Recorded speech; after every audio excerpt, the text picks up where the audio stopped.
Welcome back to Anderson Acres. Today we're going to talk about one of the most important steps in getting your garden going strong, transplanting outdoors. Whether you've started your own seedling indoors, picked up a few plants from the nursery, or divided perennials from another spot in your yard, transplanting is a skill that everyone who wants to garden eventually needs. And the good news? It's not as intimidating as it sounds. With the right prep and a little care, it's actually pretty easy. So let's start with the basics. Transplanting simply means moving a young plant from one place to another, usually from a seed tray to a pot in the ground. This gives the plant more space to spread its roots and mature. But just popping a plant into the dirt isn't usually enough. You need to prepare both the soil and the plant if you want it to thrive. If you're working with a brand new bed, you'll want to prepare the soil carefully, loosening it up and working in compost or other organic materials so it's rich and ready to support those roots. If you're transplanting into an older bed, you'll still want to give the soil some love. Think of it like refreshing a tired mattress. Add compost where you're planting so the plant has the nutrients it needs to get off to a good, strong start. Next, think about spacing. One of the most common mistakes gardeners make is crowding plants too close together. It's tempting when you have a flat of seedlings to just squish them all in there, but trust me, that leads to trouble down the road. Always space your plants according to their mature size. How big is it going to be when it grows up? That tiny seedling may look lonely today, but give it a few weeks and you'll be glad you left room for it to grow. If it's going to be 18 inches across, it needs 18 inches to spread. Okay, so your seedlings might be little, but the adult plants are going to be pretty big. So figure out what the adult plants are going to look like and go from there. There's also a neat trick when working out perennials that take a little while to fill out, because perennials do take a while. You can plant annuals in the empty spaces for the first season or two. So perennials start small and they do eventually get big, but it takes a couple years. So what you can do is in those in-between years while you're waiting for them to fill out is take your annuals and stuff them in there just to make it look a little fuller. Just make sure those annuals are shorter than the perennials so they don't block the sunlight or compete too much in the way of nutrients. It's like giving your garden a temporary roommate until the main tenant fully moves in. Okay? So you can make your garden look fuller by using filler plants for a season or two until those perennials kind of catch up. Now let's get practical. Before you even take the plant out of its container, water it well and let it drain. This helps the root ball hold together better and reduces transplant shock. While the container is draining, grab your trowel or shovel and dig a little hole. Okay? Time for a little bit of hole.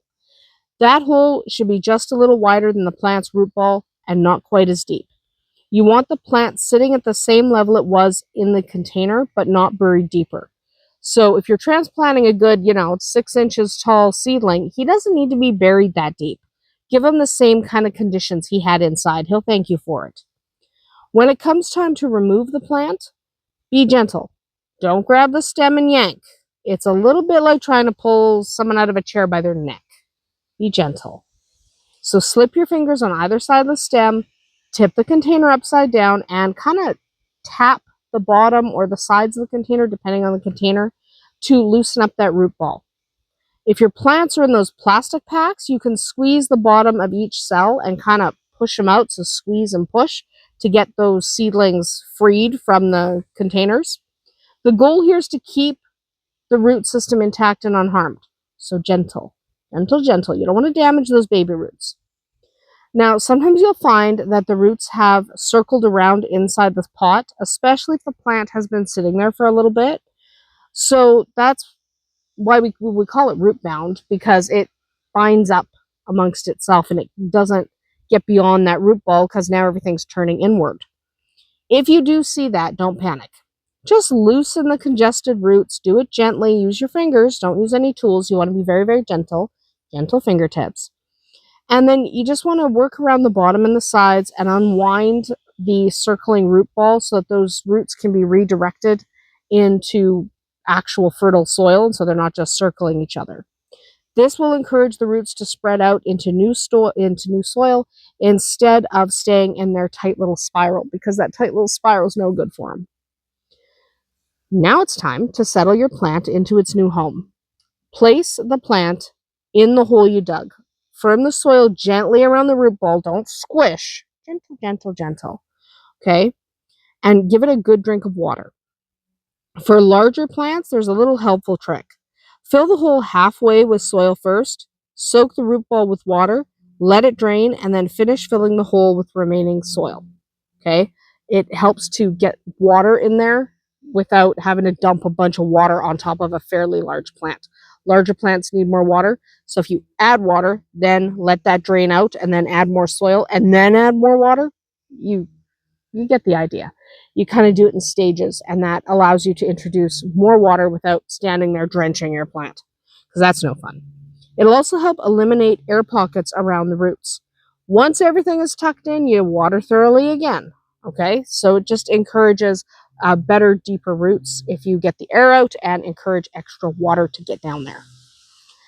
But transplanting doesn't end the moment you walk away from the bed. Okay, you're not done. New transplants need consistent moisture while they establish themselves. Aim for about an inch of water per week, even for drought-tolerant varieties.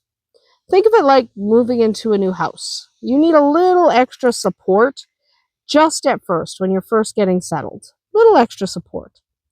Mulching around your plants helps retain moisture, but keep the mulch pulled back from those stems to prevent those stems from basically getting diseased. Okay, you don't want those stems to sit in water.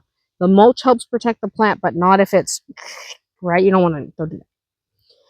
If you're transplanting in the heat of summer, you're probably going to have to give your plants a little extra TLC. Young seedlings can really struggle under the harsh sun, so consider giving them some temporary shade. You can drape shade cloth over them or even rig a simple cover to filter the light. Just figure out what you've got. You probably have something in your yard you can create a little bit of shade with. It doesn't have to be fancy. Sometimes quick makeshift solutions that didn't cost you anything are the best ones. Finally, remember that gardening is about patience and about observation. Even if you follow all of the steps perfectly, plants may sulk a little bit after being moved. That's kind of normal. Give them a week or two, keep the water steady, and soon enough you'll see new growth and strong plants.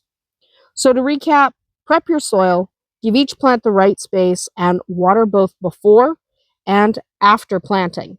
Handle those roots with care, mulch carefully and wisely, and protect tender plants from too much sun. They don't like getting roasted. Do these things and your transplants will reward you with a healthier, more productive garden. That's about it for me here today at Anderson Acres. Do you have a favorite trick for transplanting? Or maybe a funny transplant disaster story? We've all got one. Drop it in the comments below and I'd love to hear it. Thanks for spending time with me today, and we'll see you tomorrow.